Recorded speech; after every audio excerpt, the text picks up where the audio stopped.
Apps can do a lot of cool things. You could order dinner, gamble on your favorite team, and track your health. You could even get a mortgage. One click and you can be approved. I'm not sure by who or what country they're in. You deserve more from the mortgage industry. At AnyMac Home Mortgage, we believe in the need for live human interaction during a very complex process. The kind of service and guidance which an app simply can't provide.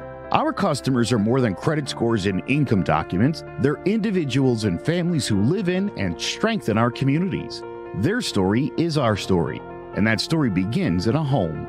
Chris Sawyer is an expert on providing superior customer service and in meeting the mortgage needs of current and future homebuyers. With over 18 years of experience in the industry, Chris is able to help customers migrate through the home buying and home financing process by using his wealth of knowledge as a well-qualified mortgage professional. And best of all, Chris is located in Cromwell, Connecticut, where he has helped hundreds of clients in Connecticut, Massachusetts, and Rhode Island make their dreams of homeownership a reality. Visit chrissawyer.any-mac.com. Email him at csawyer@any-mac.com or give him a call, 860-878-8730. Chris Sawyer, NMLS number 39345, corporate NMLS number 338923. AnyMac Home Mortgage is an equal housing lender. American Neighborhood Mortgage Acceptance Company, LLC. DBA AnyMac Home Mortgage. Lo-Fi Direct. Connecticut First Mortgage Correspondent. License lender. Broker number ML 338923. Massachusetts Mortgage Lender and Mortgage Broker License number MC 338923. Rhode Island License Lender. License number 201128110L. Call for additional details.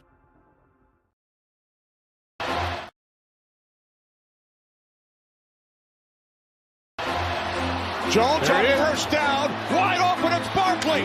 And Saquon Barkley will take it into the end zone. Your best ability is his availability. Saquon Barkley, he's great when he's on the field, but the problem is since 2018, he hasn't been healthy for this team. Look at this. They lob it to him. He taps it in off the glass. How about that? Porter Moser, I think right now is the best coach of college basketball, hands down. Fins 2 for 3. He's done his part. Pitch is drilled to deep right field toward the pole, and it is gone. They don't mind not being what they were in the 90s as the best organization in baseball, because the Yankees are not. They're even close to the best organization in baseball. You're trying to be the Rays, and the Rays do this for a reason. Like, you're the Yankees.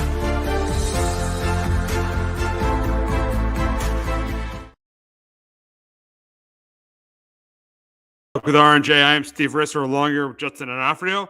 And we are here. Week 6 of the NFL season begins on Thursday night, and we start with the Chiefs. And we start with the Chiefs and the Broncos. And I think we pretty much know who's going to win the game. I mean, Kansas City should win this game. They're clearly the better team. I know that Denver gave them 2 tough games last year, but they're clearly the better team. Denver is a mess right now. So the Chiefs should win this game. They should cruise in this game 35-10. But the big question really is right now with the Chiefs being 4-1. Should they be the favorite? Should the Chiefs be the favorite to win it all right now, to win the championship? I have the Niners right now. Very close between these two, but like I still feel like the Chiefs offense hasn't fully gotten in gear yet. Besides like that Bears game where they put up like 41. Like, you know, last week I know they put up some points, but I still didn't think it was overly impressive. I know the weapons aren't great, but like what that Niners team's done defensively. And then with Brock Purdy, too, he just takes care of the football. And with all the weapons, that Christian McCaffrey's made such a big difference, you know, for that offense, just the way, you know, for how good of a pass catcher he is out of the backfield. Right now, I think the Niners are a little bit better, but it's close. I'm going to go with the Chiefs. I'm going to go with the Chiefs because I know, don't get me wrong. The Niners have played outstanding. Brock Purdy has played really well. That roster is the best in football. Kyle Shanahan has done a great job. But if they're playing in the Super Bowl, say that these are the 2 teams that play in Vegas on February 11th. These are the 2 teams that play at Allegiant Stadium in Las Vegas on February 11th. I can't go. I would have to take the Chiefs. I'd have to take the Chiefs. I could not bet against Mahomes. Between Mahomes and Brock Purdy, I know Brock Purdy has played really well. I just can't bet against Mahomes. I just can't. I know the Chiefs have not looked great so far. I know they've won some won a couple one-score games, but they haven't looked great. I know they beat the Jets by 1 score. I know they beat the Vikings by 1 score. But I just still can't bet against Mahomes. And that defense is better than you think. Bolton's been out. Trent McDuffie's played well. They obviously got one of the best defensive tackles in the game. I'm still going with the Chiefs. I'm still going with the Chiefs to win it all. I think they should still be the favorite to win it all. Yeah, I could see it. Yeah, their defense has definitely improved this year. They've looked pretty good defensively, and it was kind of surprising, you know, to have how good they've looked so far. You know, for me, look, Mahomes is still really good. I feel like that Jet game, like that second quarter, he did not play great. Like even last week, like their biggest play was the Watson for like a 23-yard play, but he just kind of just threw it up there and Watson's able to come down and get it. Like I feel like they're just again like that offense, yeah, I bet it's gonna get clicking at some point. I know Kelsey's been got banged up, but sounds like he's gonna play, tomorrow night against the Broncos. But like with the Niners, like, yeah, Purdy going into the Super Bowl, who knows? Yeah, Mahomes is definitely the better quarterback than he is, but he's been so good at taking care of the football. And Shanahan's just so good at scheming guys open. Like all he's got to do is just hit his target. Like he doesn't have to do too much. He doesn't have to and they stay ahead of the chains too. Like they don't have a ton of like 3rd and 9s where they have to complete something. It's a lot of 3rd and shorts as well. Like they just do a very good job of just scheming things open. And it's been pretty simple for Purdy. It's pretty much he just doesn't have to go out there and just screw everything up. Like, he's done a really awesome job. Yeah, but you say, oh, it doesn't have to screw it up. But why I would take the Chiefs over the 49ers, here's why. You get behind, say the Chiefs get up by 2 scores. They're up 2 scores in the second half. I feel like I can't trust the Niners to win that game. I've never seen Brock Purdy do it.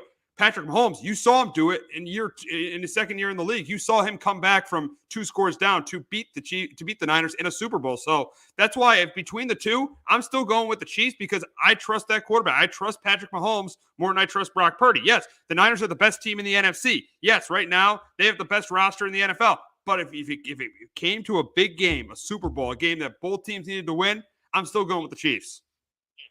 Yeah. And yeah, with the Chiefs and with the Chiefs, yeah, Mahomes done it. We've seen it twice so far, and he's been to 3 Super Bowls already in his young career. Purdy, we still, yeah, like that's the one thing we really haven't seen Purdy fall behind. But with how good that defense is, I feel like even against the Chiefs, like we saw in the first Super Bowl, the Niners kept them under wraps for the first 55 minutes of that game or so, and then the Chiefs put up a couple touchdowns late on them. So, I feel like that Niners defense, they keep it. I feel like at least 1 score most of that game because, the way they could get pressure, on Mahomes in that time, and just the way they get after the quarterback, their secondary is pretty good. I feel like yeah, we haven't seen Purdy have to do it a lot, but I feel like that deep with how good the Niners defense is too, that they would keep the Niners in that game where the Niners could still kind of be able to run the football, in that type of game. Yeah, I think they'll still be able to run the ball and do the things they need to do. But the thing is if Kansas City gets up by a couple scores in like the second half of a game, if they're playing against the Niners, I'm taking Kansas City. I think it's close, but I would take Kansas City. You're taking San Francisco, but it'll be interesting down the line to see what happens. They don't play during the regular season. But it would be very. Or they might. I think they. No, I don't think they do. They don't play during the regular season, but it'd be nice. That would be a really, really good Super Bowl matchup if they play each other. But I'm taking the Chiefs. I think right now, even though the Chiefs are haven't looked that impressive, but they're still 4-1. Their one loss was to the Lions without Travis Kelce. I'm still taking them as the favorite to win the Super Bowl. Yeah, I could see. Again, they should be still right there. They're defending Super Bowl champions. A lot of that team's back. You still got Patrick Mahomes under center. So yeah, I still with the Niners because again, I think that team's been kind of close the last couple of years. Again, maybe if Purdy doesn't get hurt last year in the NFC Championship game, maybe they win the game. Like maybe. I think the Niners got so talented roster. That offensive line's played pretty well so far this year. I just think they got the most talented roster in the league, and I think with Purdy, Christian McCaffrey, the rest of the weapons, I think this could be the year the Niners finally kind of get over that hump. Yeah, we'll see. We'll be talking about the Niners later in the show, but we got to move on to the team that the Chiefs are going to be playing tomorrow night, and that's the Broncos. And the biggest storyline with them is can the relationship between Russell Wilson and Sean Payton be fixed? We saw last week when he had that fumble at the end of the Jets game, Sean Payton go right after Russell Wilson. The big question is, can this relationship be fixed? And I don't think so. I don't think it can be. And I don't really care what the cap hit is. I think the Broncos will figure it out. I think this will be Russell Wilson's last year as the Broncos starting quarterback. If they have another bad year, I think this will be his last year as the starting quarterback. I think they trade him. I just don't think this relationship, it never really started out being good anyways. I just don't think this relationship can be fixed. I think it's a mess in Denver, and I think this is going to be Wilson's last year as the Broncos starting quarterback. Yeah, I wouldn't be totally shocked because I don't think Payton hasn't seemed like he's a big fan of Russell Wilson, even though like Russell hasn't been as bad. Like he's looked better than last year. I know that's still not what you're paying for how much money you're giving him. But yeah, I think at this point they're 1-4. We kind of saw the comments too.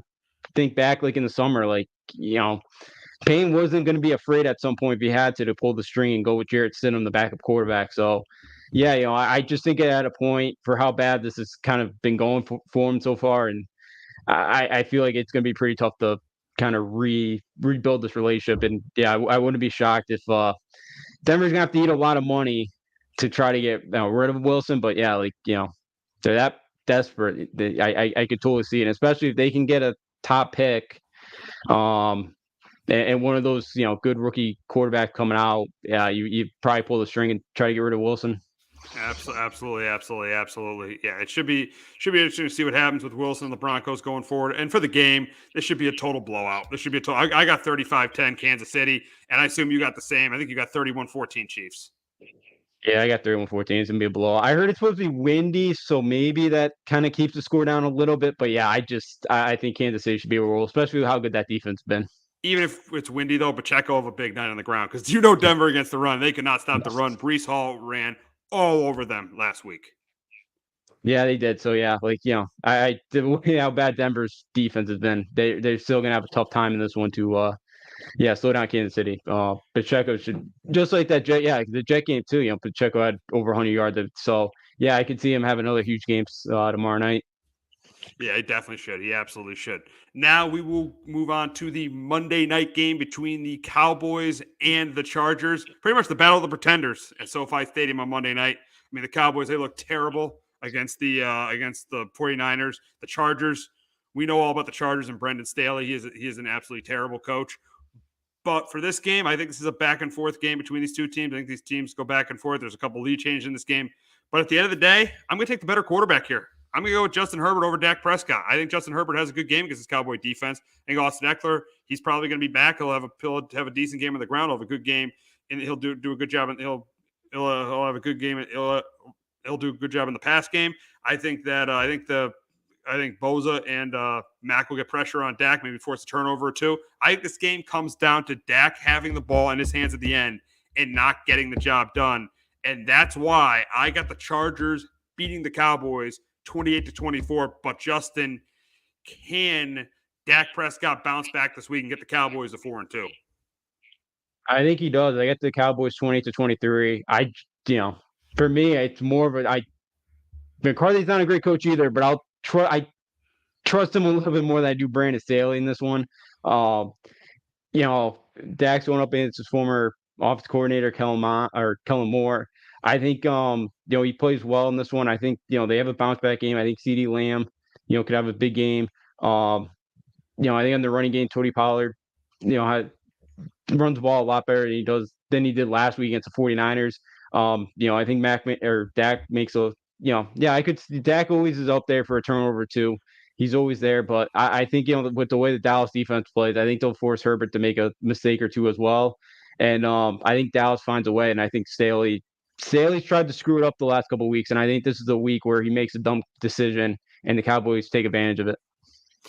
Seeing the Dallas Cowboys, we know what the Cowboys have been about pretty much our entire lives, knowing they've pretty much been a pretender our entire lives. They've fooled us as a contender, but they've pretty much been a pretender our entire lives, not getting to the NFC title game since the 95 season. And then you look at the Chargers, and they've also been a pretender pretty much our entire lives as well. And they pretty much are. They pretty much look like a pretender with the head coach they have. But the question is who is more of a pretender, the Cowboys or the Chargers? And I'm going to go with the Cowboys. I'm going to go with the Cowboys because I don't see this team getting to the conference championship game. I can see the Chargers getting there because I can see the Chargers being a run because of the quarterback they have. I don't see the Cowboys getting there because to me, they're clearly not one of the top three teams in the NFC. That's the Niners, that's the Eagles, that's the Lions. So they're clearly, I don't even think they're on those three teams level. I mean, their run defense is poor. Their quarterback is good, but not great. Their receiving core, they don't have a lot of depth at receiver outside of CeeDee Lamb. So I'm gonna go with the Cowboys here. It's crazy to say it. A team coach, I'll take a team coach by Brendan Staley to make a run more than the Cowboys, but I'm gonna do it.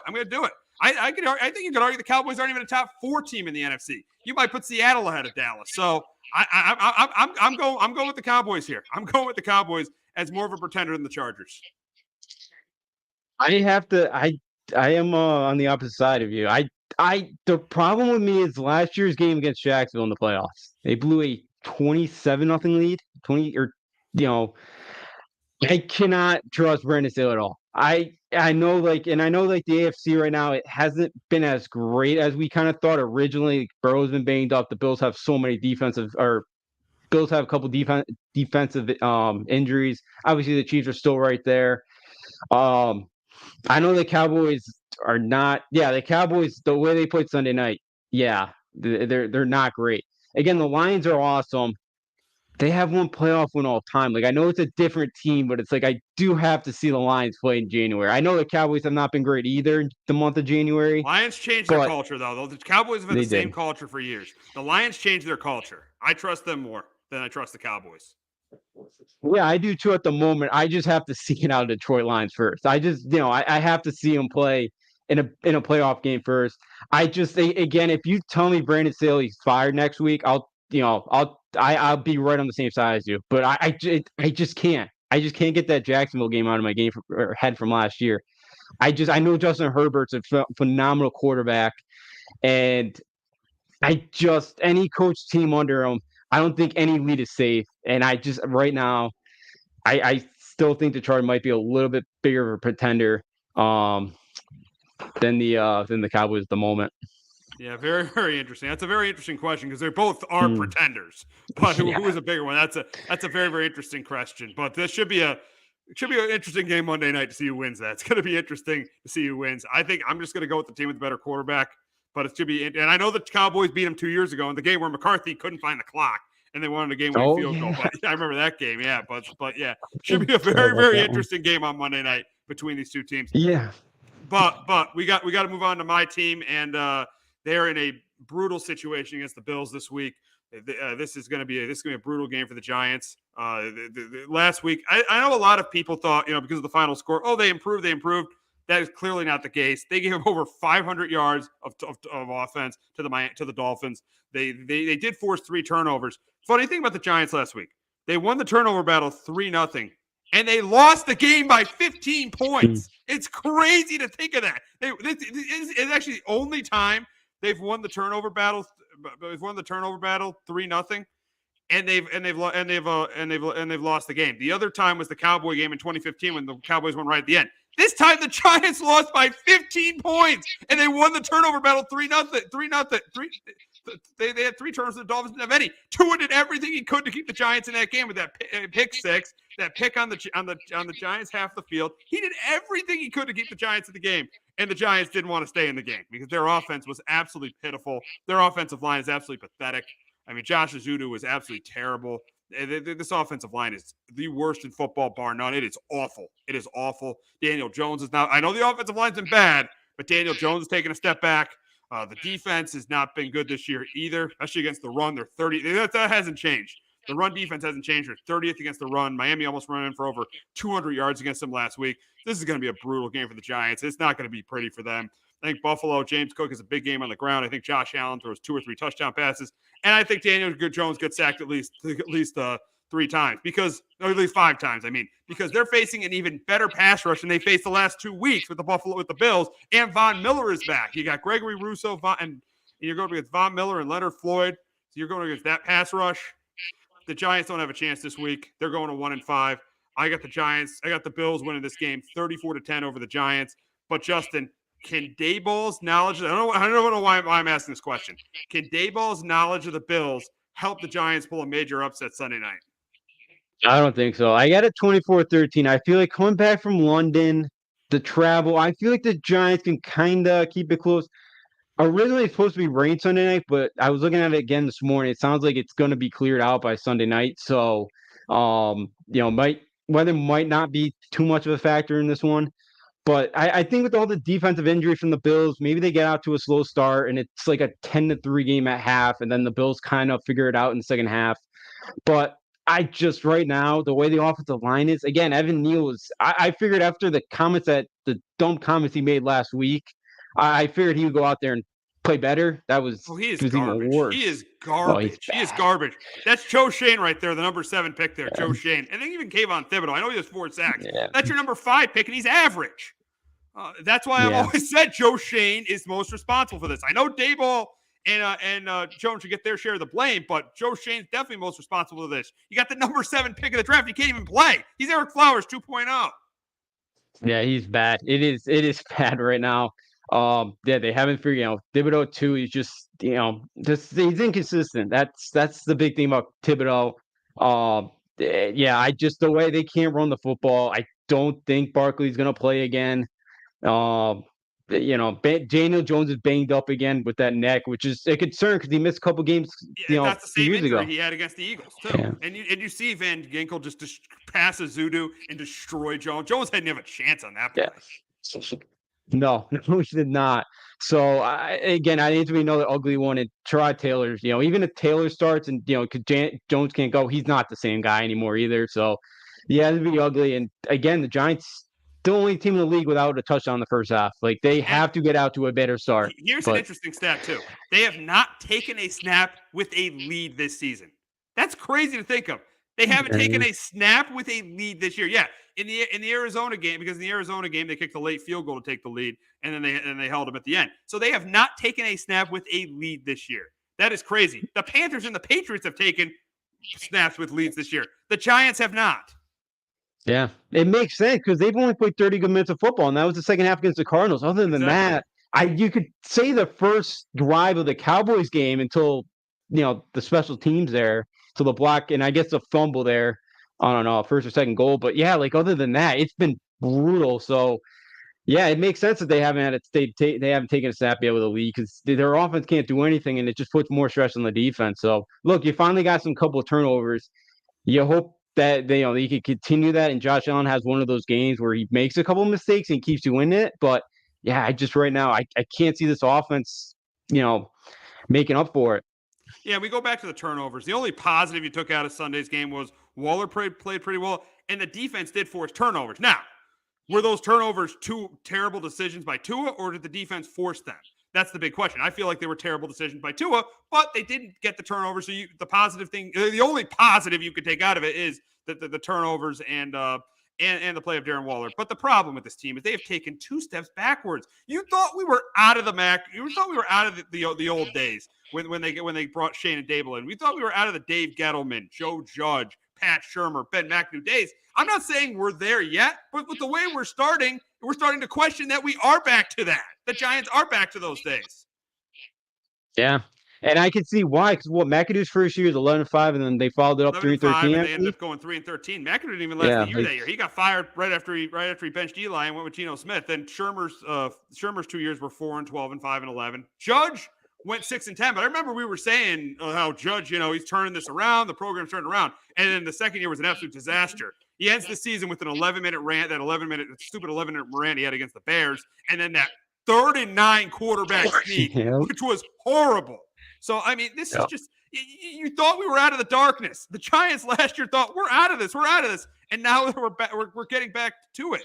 I mean, this is going to be our 5th I think our 6th 1-5 start – or no, 6th 1-5 start in the last 7 years. That's crazy because 2017 they started 1-5. 2018 they started – no, it's our – no, my bad. It's our 4th – it would be our, I think – fifth in the last 7 years. We started 1-5. That's so pathetic. Yeah, it's bad. That you haven't been able to figure it out. And look, it kind of felt like last year. Yeah, they took advantage of a schedule that that wasn't great, and now that it's been a much tougher schedule this year, and yeah, you're kind of seeing the effects of it. And the offensive line, the big part of it is you haven't had an offensive line since the last time you won the Super Bowl. Offensive line. Yeah, basically, that's been the biggest issue.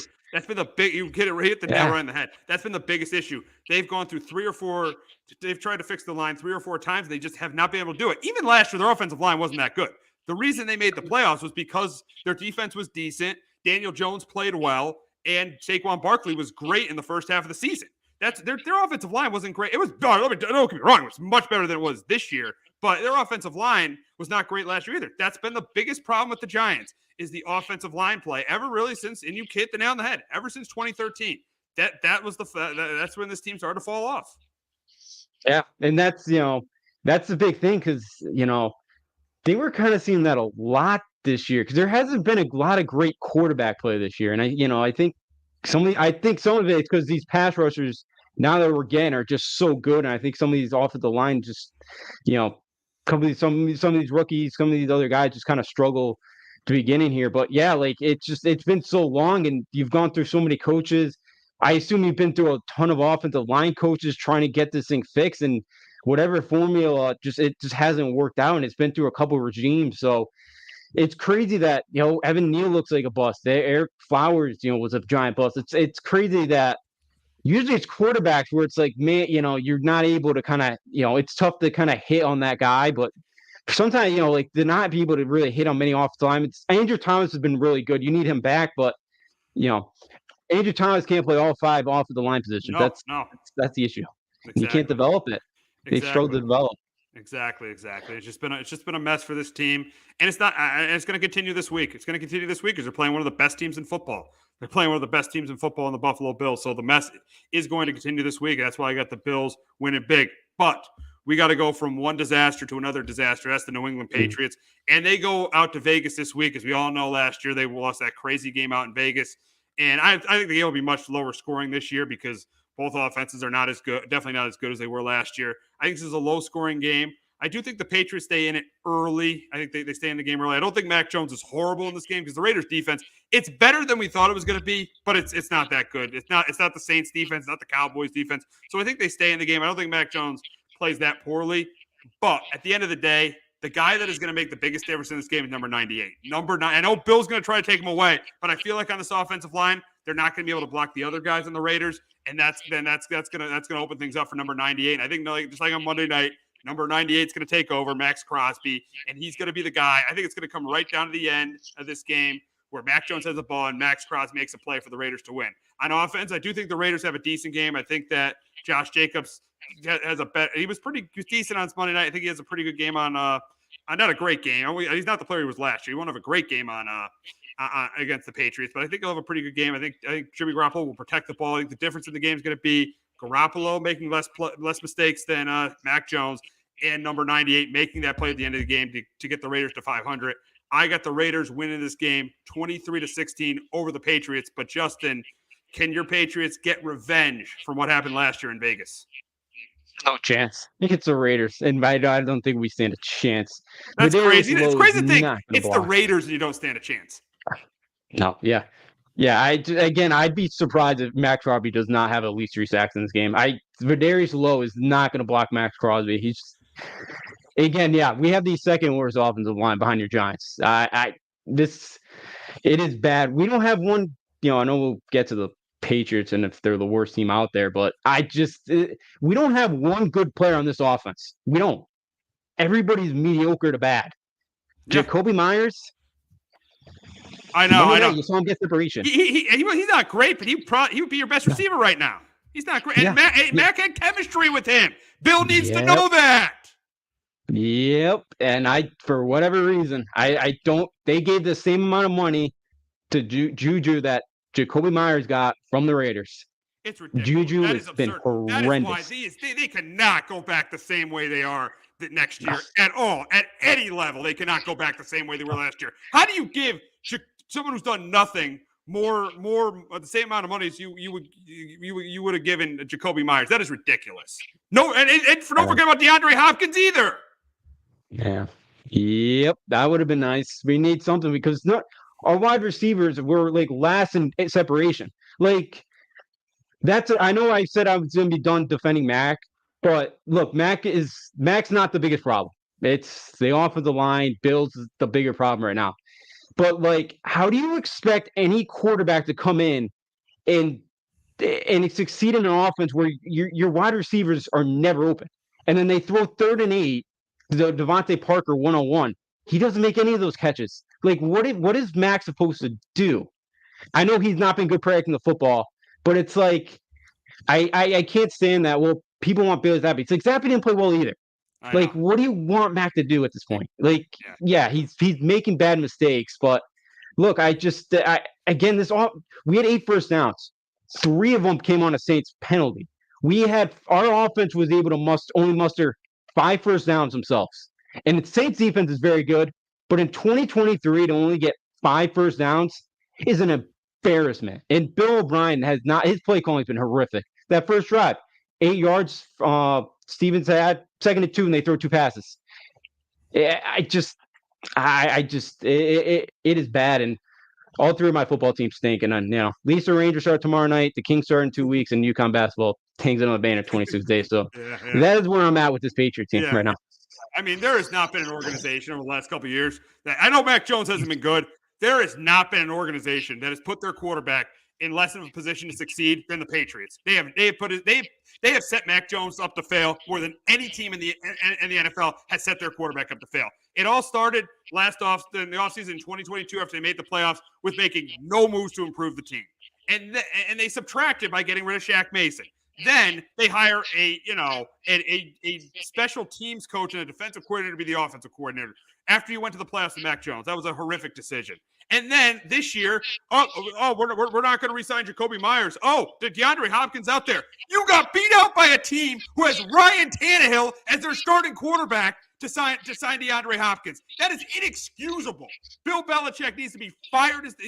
Bill needs to give up the role as the GM, and if he doesn't, he's got to be fired in general. This is absolutely ridiculous. They have went from, in 5 years, one of the best teams in the league, the model franchise, to one of the worst, and that is 100% on Bill Belichick.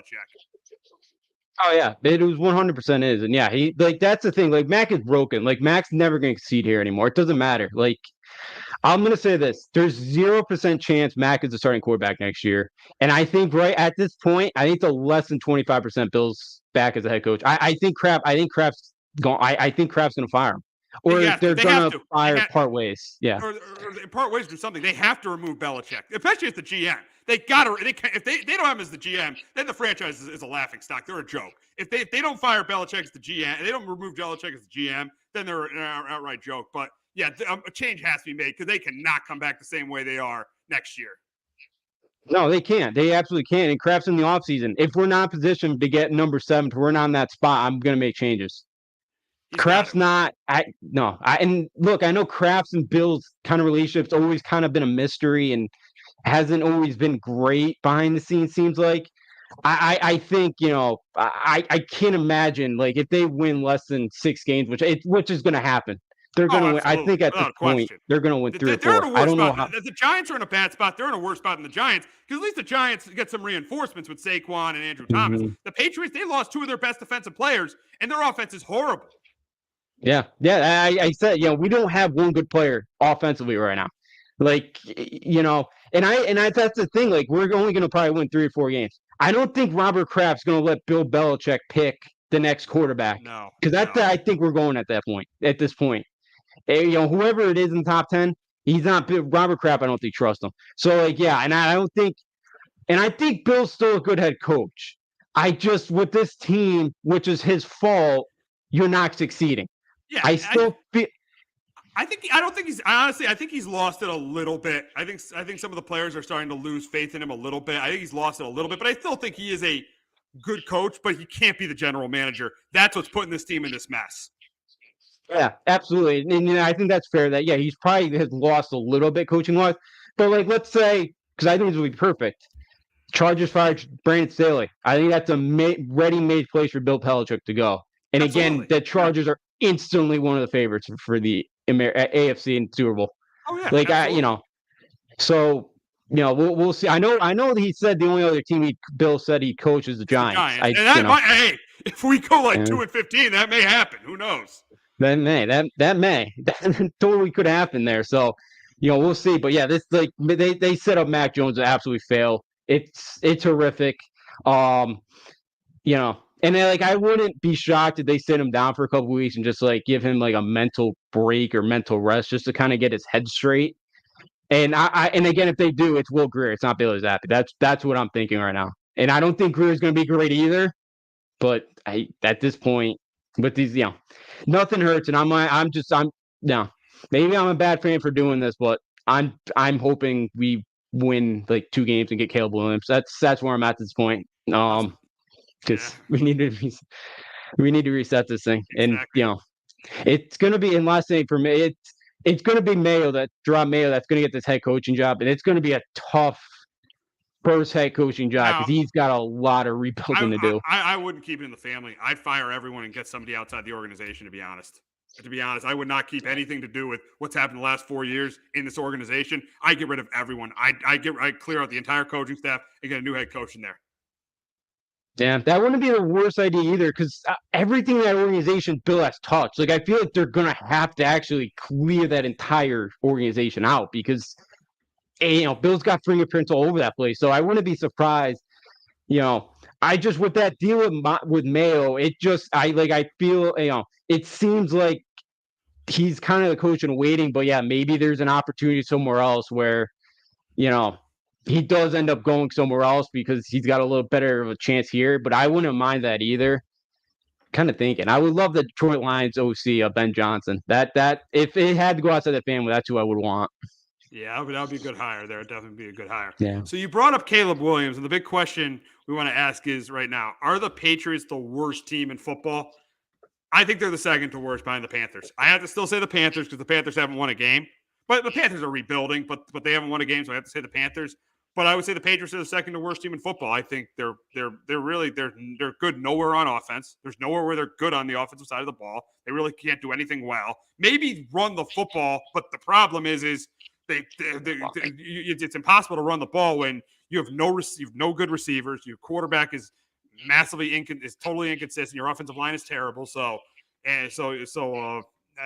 offense is one of the worst. It probably could be the worst in football. And then you look at their defense. Their defense is still okay, but they lost Matt Judon and Christian Gonzalez. So I think the only reason why I wouldn't say the Pats are the worst team in football is because they have a win and the Panthers don't. I think we are the worst. At least the Panthers score points. We can't score. Yeah. We haven't scored in 2 weeks. Yeah. The one touchdown we got against the Jets was on a broken coverage by New York. Like, we're lucky to score a touchdown in that game. And at least they have their quarterback in Bryce Young, and I think he's going to be pretty good. He just that the system right now is not great, and the offensive line hasn't been any help to him. So, look, I know they're probably not going to win this week. They got the Texans at home coming up after a bye. Maybe they get the Texans at home. But I don't know how many more games we're winning. Like, I think at the end, I wouldn't be shocked the Panthers have 3 to 4 wins. I don't know if we're getting to 4 wins at this point, even for how good of a coach Bill is, because we can't score. We just can't score points. Yeah, exactly. So I don't think it's going to fix because I think this offense is broken. Like, I just think there's no confidence. I know they all say, "Oh, we believe in each other." I don't see it after that pick 6 on Sunday. You could just see it. There's nothing left. They got their special teams stink. Bill prides himself on that. They stink. Yep. So I just we stink in all 3 phases, and that's why I think we're the worst team out there right now. It's sad, and didn't think it was going to be this bad because we were 3 to 4 plays last year that bounced our way. We were a playoff team. Yeah. Now it's like a complete dumpster fire. Yeah, you've completely fallen to one of the worst teams in the league. And it all started in that Dallas game when you lost Gonzalez and you lost Judon and you got crushed. That's when really the downfall began. Yeah, absolutely. You're right about that. And it's not going to get any better in the next couple of weeks. It absolutely is not. It definitely is not. The Patriots are definitely in for a long year. But we got to get to the slate of games on Sunday, and we're going to start with the game in Cleveland. The undefeated 49ers travel to Cleveland to face the Browns. And I think this is a defensive struggle. You got probably 2 of the top defenses in the league going at it with each other. I think this is going to be a defensive struggle. But I think the difference in this game is going to be Brock Purdy, like he always does. He's not going to make mistakes. He's going to manage this game. He's not going to make mistakes. I think the Niners are going to force a couple turnovers from Deshaun Watson. I think this game's going to be close. I think it's going to be competitive. But I think it's going to come down to the end. But I think this top Niners defense is going to make a play at the end of the game. And that's why I think the Niners go to 6-0 and beat the Browns 23-17. But Justin, can Watson and the Browns hand the Niners their first loss of the year? I get the Niners 21-10. It's supposed to be rain and windy, so it could be an ugly weather game. And on Sunday up there in Cleveland, and look, even if Watson plays, his shoulder's bugging him. It's gonna be tough to throw the football in the rain, anyways. I feel like this Niners defense is gonna have 3 or 4 turnovers. And I think even for how good the Browns defense is, I think the Niners score a defensive touchdown in this one. And it sounds like if he can't go either, it's going to be PJ Walker, who's not a great passer either. And I feel like the Niners are going to be able to stack the box and kind of just say, all right, have PJ Walker kind of beat us through the air, or even if Watson can go, he's probably not going to be 100% with his shoulder. Let those guys beat us through the air. And I think with that Niners defense, there's no way they're going to let that happen. And I got San Francisco going on the road, winning by double digits. We got an AFC matchup across the pond as the Ravens will take on the Titans. And I think it's a good matchup for the Ravens because I think they're going to contain Derrick Henry. I think they're going to contain Derrick Henry for a couple turnovers from Ryan Tannehill. I think Lamar Jackson will play well and throw a couple touchdown passes in this game. I think the Ravens bounce back this week. I got them winning it 24-13 over the Titans. But Justin, can Derrick Henry rush the Titans to their third win in London? No, I got the Ravens 20-16 in this one. I think a big part of this too is Baltimore's already in London. They left Monday evening, and Tennessee's not leaving a Friday. And you kind of saw Buffalo do the same thing, and they were pretty slow there for like that first half. You could kind of see that the kind of fatigue was there. And I think maybe you see the same thing for the Titans. And like the Ravens should have won last week. They had 8 drop passes. Lamar threw that interception in the end zone. Baltimore kind of just shot themselves in the foot last week. And I feel like with Tannehill, the Ravens do a good job stopping the run. I can't see Tannehill really beating this Ravens team through the air. And I think the Ravens do enough. I think Titans, because Mike Vrabel has played the Ravens pretty tough over the years, so I think they keep it close, but I'll take the Ravens to bounce back this week.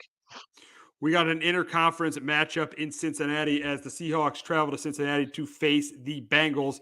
And last week, Joe Burrow looked the best as he's looked all week. I know he played the Cardinals, but he looked the best that he's looked all season long. Joe Burrow looked really good last week, and I think continues to look good. I think he has another big week against Seattle. I think he throws a couple touchdown passes. I think Jamar Chase, that connection is back. I think that connection, they have a big week this week too. I do think Geno Smith makes plays too. I think Kenneth Walker is a big game. I think Geno Smith goes a couple touchdowns, but I'm going with the better quarterback here, and I'm going with the home team here. I got the Seahawks beating the Bengals 27-23 in Cincinnati on Sunday. But Justin, can Geno lead the Seahawks to a 4-1 start? I think he does. I got the Seahawks, coming off a bye here, 24-21 win on the road. Yeah, Burrow looked better. He still really can't move though, which worries me. And that offensive line is still garbage. And I feel like for Seattle, I think they're going to have success running the football against this Bengals defense. The Bengals defense, they forced a couple turnovers last week. I think Geno pricked the ball a little bit better, and Burrow looked good, but the Cardinals handed the Bengals 17 points as well there.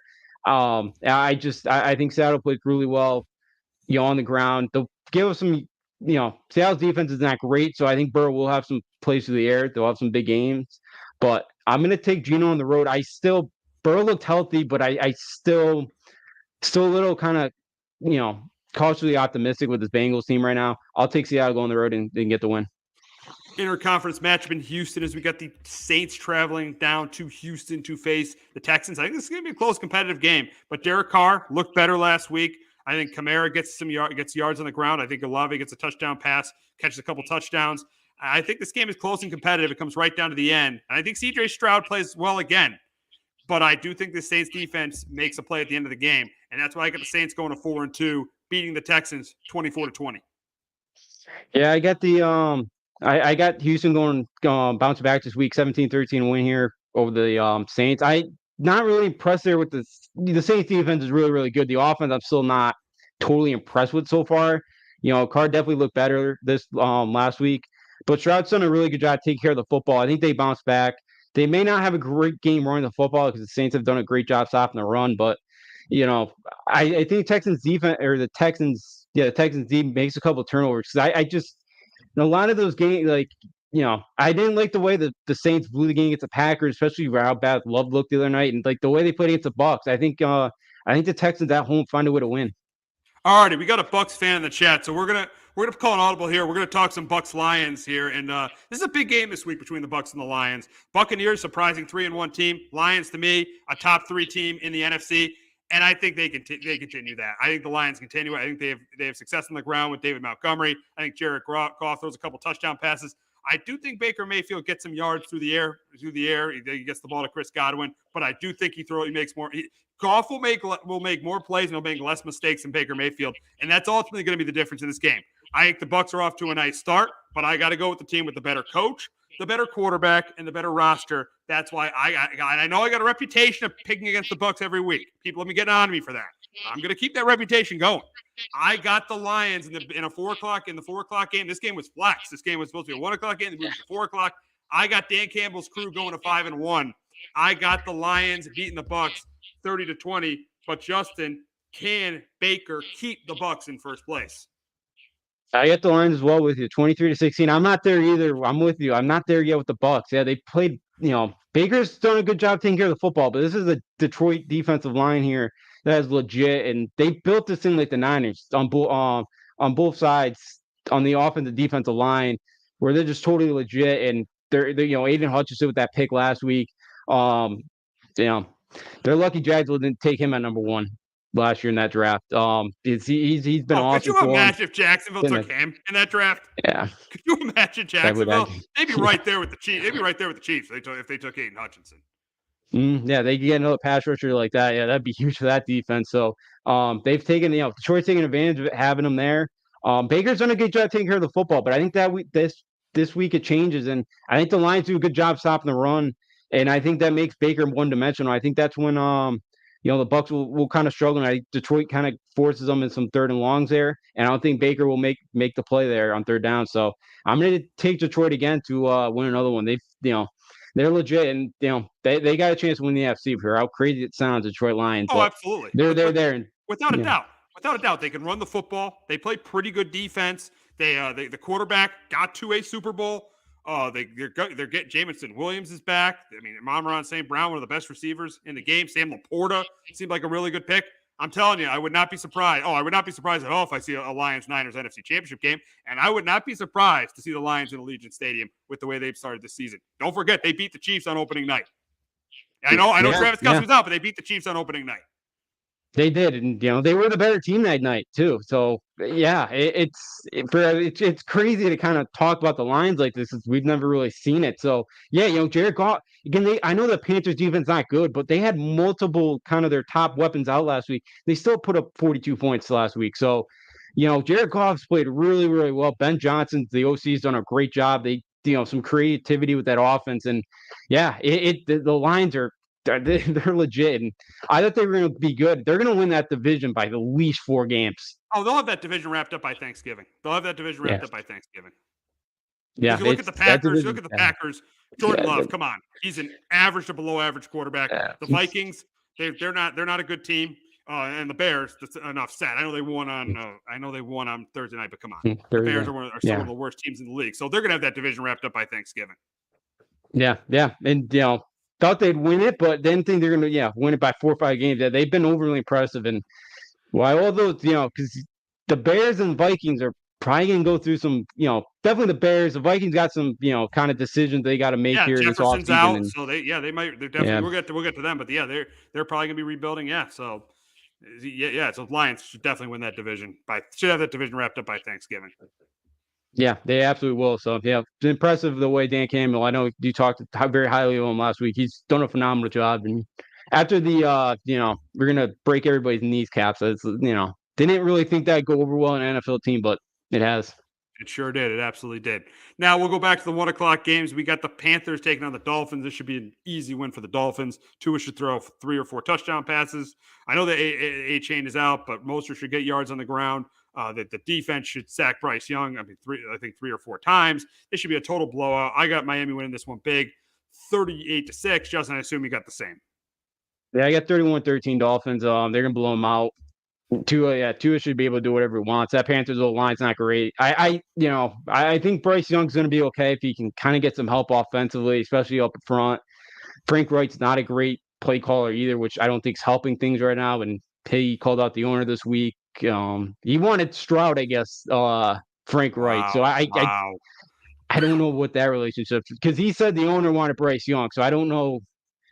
That relationship can't be great right now. So there's probably some kind of internal issues going on with the Panthers right now. Dolphins should do whatever they want, win big. Yeah, absolutely. Yeah, I think so. I think they should. I definitely think they should win big on that night. But we will move on to the Sunday afternoon. But we'll move on to the Commanders and the Falcons, and that is that's going to be an interesting game between those two teams. I mean, both them. I mean, the Commanders lost 3 in a row. Falcons have won last week. But this is a game for the Falcons. If they can't win this game, I don't feel like they're a playoff team. I think this is a game the Falcons could win. I think this game the Falcons are going to win because I think Bijan Robinson's going to have a huge, really, really big game on the ground. He's going to run for. I think he's going to run for over 100 yards. I think Bijan's going for over 100. I think that Desmond Ridder will play well because he plays well at home. I think Sam Howell will do a decent job moving the ball, but I think the difference is the Falcons will get touchdowns, the Commanders get field goals, and that's why I get the Falcons winning this game 24-19 over the Commanders. But can Sam Howell help the Commanders snap their 3-game losing streak? I think so. I get the Falcons as well in this one, 21-20. I think the Falcons defense is going to play well. They've done a really good job against the Pat. They're 4th in the league so far. Their secondary has been really, really good so far. And I feel like that the Commanders are going to put up some points, but with the way the Falcons kind of eat clock here, and it felt like they finally unleashed Desmond Ridder, and with the weapons that with Drake London, Kyle Pitts finally got going. They finally kind of gave him the ball last week, so I feel like the Falcons, will at home find a way to not do enough here to knock off Washington. We got a big matchup in the AFC South between the Colts and the Jags. Both teams 3-2. This is a game for first place in the AFC South. And I think the Jaguars are clearly the better team. I think that Travis Etienne will have a good game on the ground. I think Lawrence will throw 2 or 3 touchdown passes. And I do think the Jags do get a pick from Gardner Minshew. Minshew has played well, but this is definitely the best team he has gone. I know he beat the Ravens, but I think this game he will have trouble in. I think he'll throw a pick or 2. I think the Jaguars win this. I think they win it by double digits. They looked really good in that London game against the Bills. So I think the Jaguars win this one 27-16. But Justin, can the Colts get to first place in the AFC South? No, I get the Jags as well coming back. I wonder, it's slow start, back-to-back weeks out in London that kind of takes a bit here to get their legs underneath them. But I feel like the last time the Jags started Gardner Minshew, they ran a lot of RPO stuff, which isn't really what Gardner Minshew's kind of built to do. And I don't know if Shane Steichen will kind of change the offense for him this week to kind of, make it, tailor a little bit more for Minshew to have success in this one. But I think the Jacksonville defense plays well. Zach Moss had a really good game last week running the football. I think the Jaguars do enough to kind of slow that down. I think Minshew makes enough, keeps them in it here. I think he'll make some big plays in this one. But I think Jacksonville will prevail. They'll find a way to close this one out. We got a matchup in the NFC North between the Vikings and the Bears. Two teams that look like they're not, could be the worst two of the worst teams in football, with the Vikings losing Justin Jefferson for 4 weeks, and the Bears, even though they won last week, but they are not a good team. And I do think the Vikings win this, even though without Jefferson, I think they win it. I think Kirk Cousins plays pretty well against the Bears defense, and I think this is a close game. So you know what that means? Justin Fields is going to throw a pick or turn the ball over in the fourth quarter, and I think that's what's going to happen this week, and that's why I got the Vikings beating the Bears 27-24. But Justin, can Fields continue to play well and lead the Bears to their second straight win? I think they do. I get the Bears 20-24 at home. I think they kind of figured it out a little bit here with Justin Fields. They finally got DJ Moore involved. That Viking secondary isn't great either. And they just, the Vikings are another team that they just find ways to lose football games at home. I think the Bears find a way here. I think they'll do enough on the ground as well. And I think Fields makes he'll make a mistake or two, but I think Cousins does as well here. And I think at home, yeah, I know Thursday night they ran the Commanders off the field. I would hope that the Minnesota kind of actually guards DJ Moore, but we'll see. And I think Fields at home plays well enough. I get it's another game where weather could be a factor, and I'll take the Bears at home. I for how bad the Bears are, I can't see the Vikings go on the road and beating anybody right now. Yeah, we'll see. It should be an interesting game between those two teams. It should be interesting, but I just think the Vikings win close. Now we got the Eagles traveling up the turnpike on Sunday afternoon to face the Jets. And I know the Jets won last week, but this is a bad matchup for the Jets. The Jets like to run the ball with Breece Hall. Had a huge game last week. I think this Eagle defense shuts Breece Hall down. They force a couple turnovers from Zach Wilson. I do think Jalen Hurts turns it over because he turns it over pretty much every game at least once. But Eagles are clearly the better team in this game. I think DeAndre Swift has a big game on the ground too. I get the Eagles winning this one by double digits. I get the Eagles beating the Jets 27-17. But Justin, can the Jets defense carry them to their second straight win? No, I get the Eagles as well, 24-14. The Jets defense, I don't think it's been as elite as we thought they all were going to be. A couple weeks ago, they gave up 200 yards in the first quarter to the Chiefs. I know they played better after that. Some of that was kind of Mahomes kind of helped them out there for a bit. But like the Broncos moved the ball up and down the field on them last week as well. The Broncos had a couple turnovers. I think Jalen Hurts is going to be able to have a nice game. AJ Brown, he's been really getting involved the last couple weeks. I know Sauce Gardner's going to be on him, but they still got Devontae Smith, Watkins, and at tight end they still got Dallas Goedert. So I think the Eagles, even if they try to take away AJ Brown, Jalen Hurts got enough weapons, and I think that Eagles running game does enough on the ground here. And I think when the Eagles get ahead too, they're kind of just. I think this could be a game like when they played the Bucs. They had the ball for like 38 minutes. They kind of just put a stranglehold on their opponent. I feel like this game could kind of be the same type of thing. All right, we'll wrap up talking about an NFC West matchup in LA as the Cardinals take on the Rams. And I think that Matthew Stafford has a good game here. I think he throws a couple touchdown passes to Nakua and Kupp. And I do think this claim is close, but I do think the Rams get that big turnover from Joshua Dobbs in the fourth quarter. I think they end up pulling away. I get the Rams winning it 28-17. But Justin, can Dobbs lead the Cardinals to their second win of the season? I think they keep it close, but I think the Rams find a way at home to get the win. Cardinals last week got off to a slow start. Gets that Niners team. They got out to another slow start. They got to they want to win this game. They got to come out faster, and they got to come out fast this week and kind of put some points up early because the Rams want to run the football, and if they get ahead, I think now that they got Cooper Kupp back as well, I think Stafford's going to make enough plays. The Rams will have success running the football, and I think Dobbs makes a mistake or two in this one. And the Rams at home find a way to knock off Arizona. All right, that's going to wrap it up on Sports Talk with R&J. For Steve Risser, I'm Justin Afro. We will be back in 10 minutes, though, talking about the baseball playoffs and Week 7 of the college football season. So make sure you tune in for that. Jones on first down, wide open, it's Barkley. And Saquon Barkley will take it into the end zone. Your best ability is availability. Saquon Barkley, he's great when he's on the field, but the problem is since 2018, he hasn't been healthy for this team. Look at this. They lob it to him. He taps it in off the glass. How about that? Porter Moser, I think right now is the best coach of college basketball, hands down. Vince 2 for 3. He's done his part. Pitch is drilled to deep right field toward the pole, and it is gone. They don't mind not being what they were in the 90s as the best organization in baseball, because the Yankees are not. They're even close to the best organization in baseball. You're trying to be the Rays, and the Rays do this for a reason. Like, you're the Yankees.